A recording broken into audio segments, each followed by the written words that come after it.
Senior Minister wange Honorable Balam ampadde obuvunaanyizibwa obw'okuvvuunula ekiwandiiko kino. Katonda yeebale nti ndi looya ate mmanyi Oluganda, so nja kusobola bulungi nnyo okukivvuunula ssebo mu kaseera akatono. Ekiwandiiko kino mateeka ga ggwanga mu Ministry ya Local Government era wansi w'amateeka agatwala gavumenti ez'ebitundu. Kisoma nti management of the functions of administrative units brackets Local Council 1 and Local Council 2 under Regulation 12 of the Local Government Councils Regulations.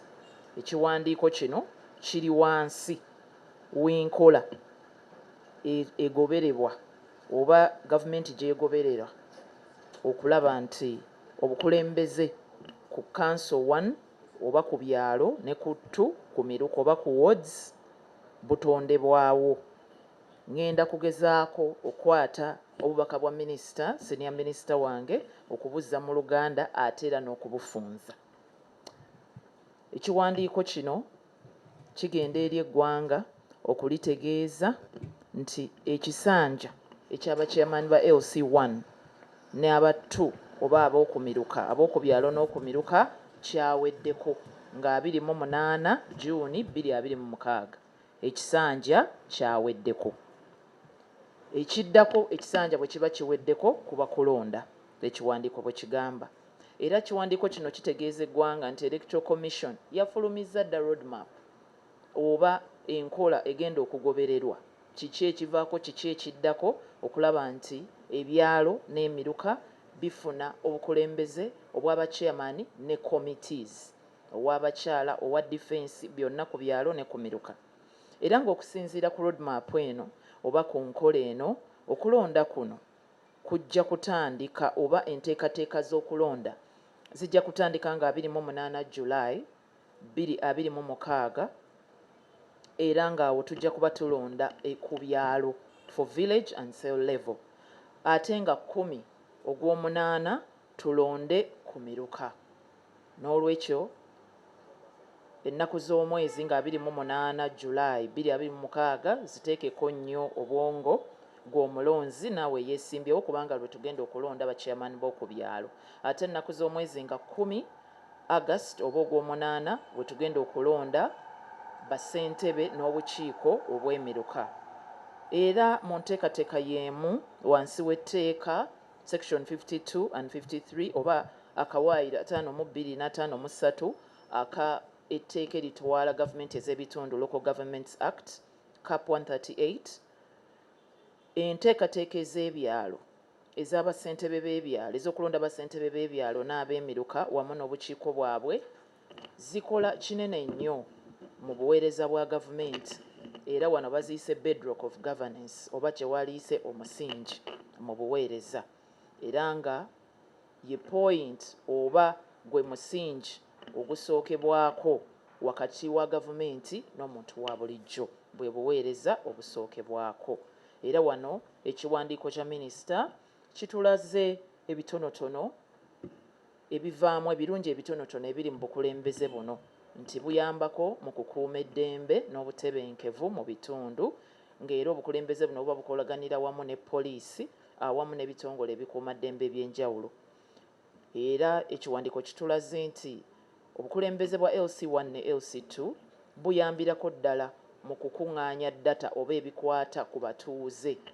Buyambirako ddala okuwa nga statistics, National Statistics Bureau wetubaira mu National Census oba okubala abantu baba bayingira amagye, abantu baba bayingira poliisi, abantu baba baagala okufuna passport, abantu baba baagala okufuna ennangamuntu oba national IDs ne documents endala zonna ezitali zimu. Abamu baba basaba emirimu ne bamutuma ebbaluwa ya LC1. So obukulembeze buno bwa nkizo nnyo eri eggwanga. Era ekiwandiiko kya minisita kyongedde okutulaga nti obukulembeze buno bumalawo obutabanguko mu bitundu oba kye waliise dispute resolution. Obukulembeze buyamba okututegeeza oba okuteekawo bakalabalaba mu nteekateeka za gavumenti, service delivery, monitoring and delivery of service. mukimanyi bulungi nti bwe tuba tugaba obutimba ebintu bingi ebibeera ku byalo gavumenti bw'eba egabira abantu ensigo bw'eba ekola enteekateeka yonna oba ya byakulonda oba kugemesa baana oba kuwandiisa bantu mu nkola ez'enjawulo oba institutions eza civil society oba makanisa oba busiraamu abasinga bettanira nnyo bwe baba bagenda ku byalo oba ku miruka bettanira nnyo bassentebe b'ebyalo awamu n'obukiiko bwabwe ne bassentebe b'emiruka n'obukiiko bwabwe. N'olwekyo tugendera ddala mu maaso okubategeeza nti wamu ne mu kukunga ebyalo n'emiruka obukulembeze buno obukulu nnyo, mobilizing communities for self-help projects, era obukulembeze buno bukulu nnyo ne mu kukuuma obutonde bw'ensi. Ebiseera ebisinga bassentebe b'emiruka oba ab'ebyalo be batutegeeza ng'abakulembeze nti waliwo omuntu azze wano n'azimba ekintu ekitali mu mateeka mu ntobazi. Kati waliyo emukono eyo ssentebe ate no na Wanuupu Mwami Lugoloobi, naye Mwami Lugoloobi yajja n'atulopera nga Ministry ya Local Government nti waliwo omuntu omu amenya amateeka n'ateeka factory mu ntobazi ate nga n'entobazi eyo eriraanye maka g'abantu, eriraanye homestead. So olaba nti ekibiina kye kyakkiririzaamu tekimuganye kukola mulimu gwe nga ssentebe bwe yalondebwa okulaba nti kalaba alaba ku kyalo. So ebyo byonna bituyamba nti bwe tuba n'obukulembeze obwo oluusi ensonga ezo tuyinza obutazimanya naye ssentebe yatandikirwako bwe bukulembeze obutandikibwako okujja okututegeeza.